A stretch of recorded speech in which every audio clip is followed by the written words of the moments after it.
Good morning, guys.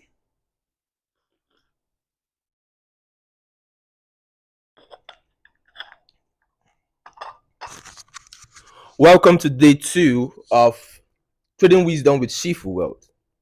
Now, on today's message is when trading, do not risk what you can afford to lose. Rather, risk less than what you can afford to lose. Because when you always risk what you can afford to lose, your emotional bank gets drained and liquidated, which affects and messes with your mental capacity to continue being profitable in the next trade.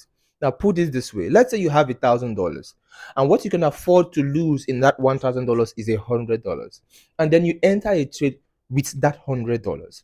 Now, when you enter a trade with that $100 and you lose it, many at times it pains you so much and demoralizes you that you feel it takes hold of your emotions, like the emotional aspect of your brain overrides the logical aspect that you need for your analysis. So when taking the next trade, there's either going to be a friction in your analysis or sentiment in your analysis or too much emotions in your analysis that will make it to become a wrong trade, leading you to a streak of losses. But why? Because the only capacity you have is like you having that $100 in your account balance. So let's say your emotional bank is $100 and you lose the whole $100. That means there's nothing left in your emotional capacity to hold.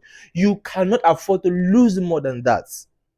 So when I said do not risk what you can afford to lose, but less than what you can afford to lose. So let's say what you can afford to lose is $100.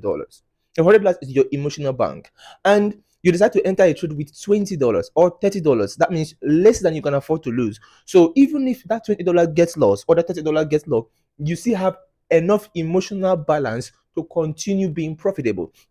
So what's that happening is that you still have $70 left. So you decide to make use of the other $70, and you'll be able to make trades without too much sentiment involved, without too much calculations involved. Therefore, help you to become profitable. It helps you to become profitable. So it's something that if you understand this, it will literally become more like an edge for you in your trading career, in your trading journey.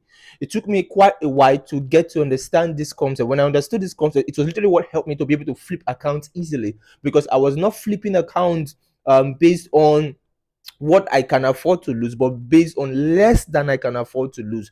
So even though I had a loss, I could have enough emotional balance left in my emotional bank to do. And this is the good thing here, is that when you risk less than you can afford to lose, it helps you to trade more out of logical reasoning and logical balance of your mind than emotions. And once you begin to trade more like that, your emotional capacity begins to increase. In other words, the capacity of how much you can hold in your emotional balance begins to increase. So it will move from $100 to $200. What happens is that you can now start risking more than 20 to, let's say, $40 or $50, which is still less than your emotional balance. So do not risk what you can afford to lose in trading. Only risk less than you can afford to lose, because if you only when you keep on doing that, it helps to keep your emotional bank balance in check and helps you to still remain profitable and helps to balance your mental capacity to be able to see series and continue profitable trading. I hope this meets you well, and I hope this is something that gives you some insight in your trading career. See you soon. Shifu Wealth.